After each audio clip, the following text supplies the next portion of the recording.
Alright, because you guys demanded it, it's time for another episode of Tales from D&J Hobby Center.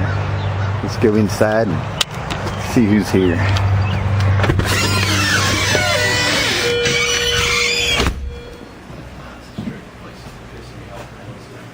Oh, I hear him talking. I like this thing. These guys are arguing about going back to the root of gaming. And, Hello, Tim. that's him. They're talking about like Dungeons and Dragons and what inspired that and what inspired that. And it ends with them all in caveman costumes and one's beating the other one over the head with a club. That's the true role-playing game, apparently. There's no setup. I'm just walking here and record and act like I'm just here. Something's gonna happen. Tim just hides in the corner. He's like an orphan child.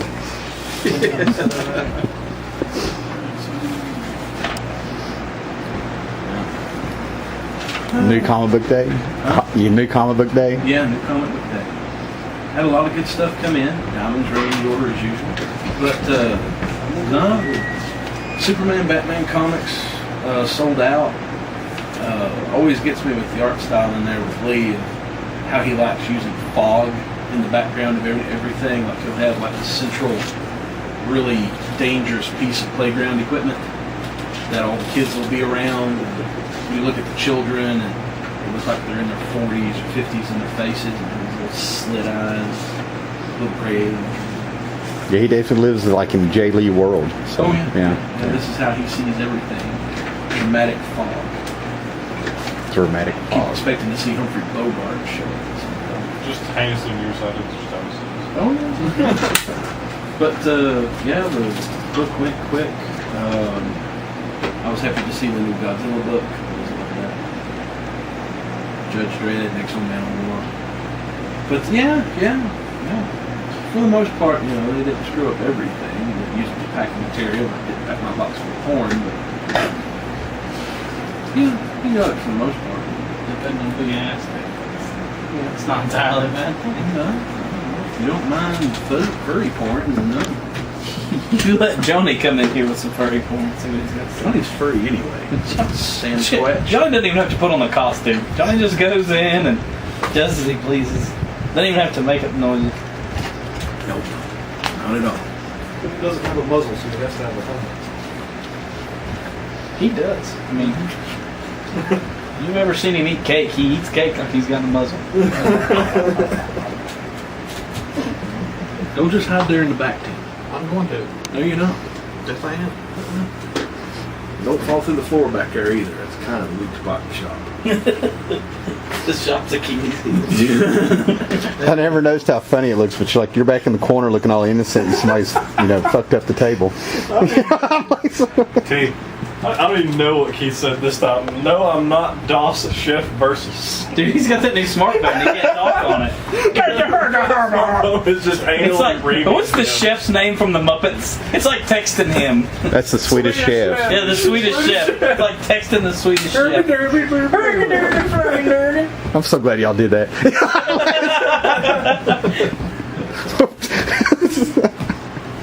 And Tim giggled. It's a good day. You make Tim giggle like a little schoolgirl. Porn to Muppets. And it literally took like 3 seconds to make that. Evil Knievel couldn't have made that. Yep. Bam. I'm barely old enough to know who Evil Knievel is. That's kind of a logical progression considering furries were in the middle. Oh yeah, we all know Jim Henson took. That's where he got the inspiration for the Muppets. He walked into a Holiday Inn out in Toronto or something. And there was just all these people in a meeting room dressed up, and he was like, "This will make a great cartoon show."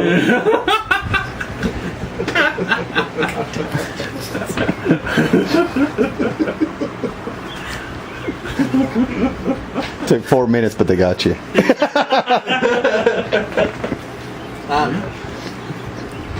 Yeah, don't take much. Just takes furries.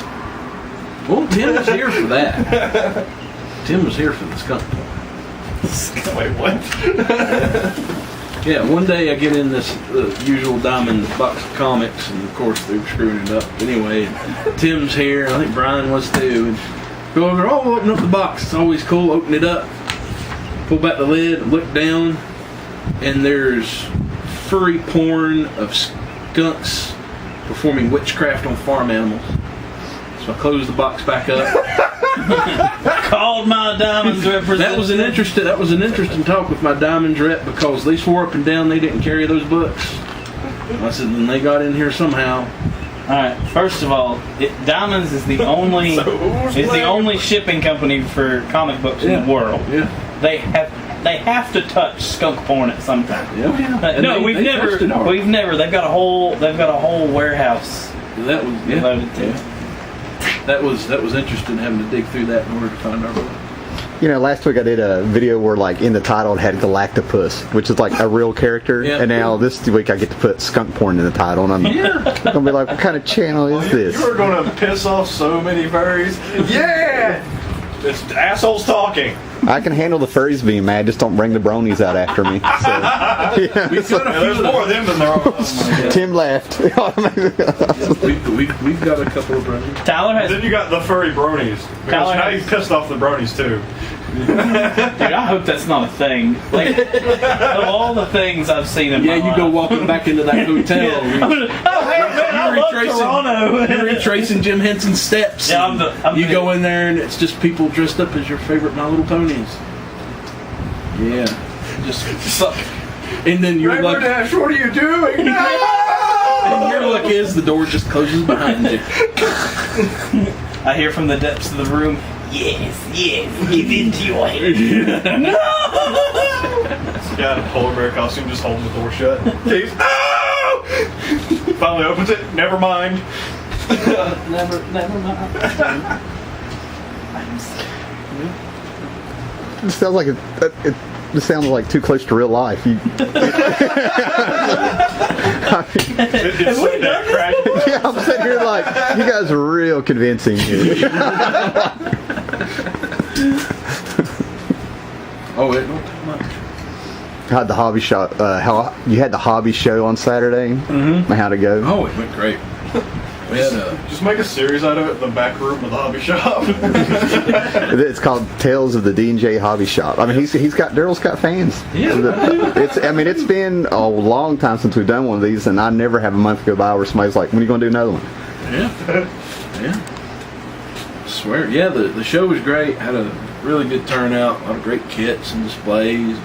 You put them up on the video. It was nice. We're really happy with it. Doing that for near a dozen years now. But yeah, I was really happy with how it turned out. Dionysus was there. And yeah, I talked his head off because I was like nicking, like, you know, I hadn't had I had 0 cigarettes that day, cutting back and all that.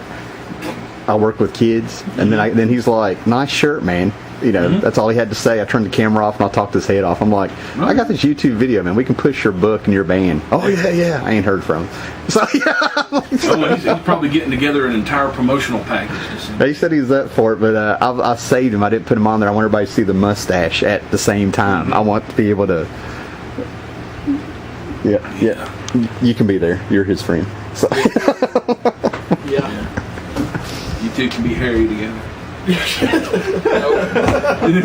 okay. No.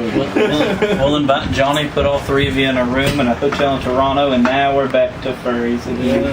There's a lot. It'll be like 3 Sasquatch just wrestling. Say what you want about Jim Henson, but man, the Sasquatch is a saint. All right. that was for Owen Neal. So yeah, I'll tell you who he is later. There's a guy in Vermont. He loves Bigfoot. B movies, D movies, C movies. I even put in a Facebook thing where I was like, "There is no Bigfoot," and he corrected me. So he takes it pretty. There's no Bigfoot. He's all right with Mothman, but apparently the Bigfoot's the line. So. Yeah, that's fun. People be personal about their creatures and their monsters. So. Any more ghost stories or squirrels in the ceiling trying to grab people? He's laughing. Well, we lost T for about 20 minutes one day. Well, ever Tickle my since sphincter. Murder Duck moved away, I mean, we missed him. Oh, he had kept trying to chew through Johnny's brake cables and waddle around with his that cigarette stub he'd find in his mouth. Yeah, I don't know if we talked about Murder Duck and the cow Yeah. at all. Murder Duck, you had a real duck in the parking lot. Yeah, we had a duck that was practically a shop mascot there for a bit, and we watched. He would just come up, like he's next door neighbor's house. They have a practical menagerie over there. I'm not sure what they're eating or what they're just having for pets, but he would come up here, just this big mallard duck, and sit there, chew on brake cables, wander around people, poop on things, sit at the front door, come into the shop, and he just ended up with the nickname of either Carl or Murder Duck. Murder Duck stuck. So, we miss him. Now we've got bunnies all over the place. Yeah, fearless bunnies. I saw one out there the other day. Yeah. They don't care about cars. No, they don't. They don't care about you or anything. They don't care about anything. No. I don't see how they get up under my Lincoln because it's like 8 inches of bunny and 4.5 inches of clearance. Yeah. Dude, they're Because they're freaking rodents. Have the occasional, squirrel come through, into the shop and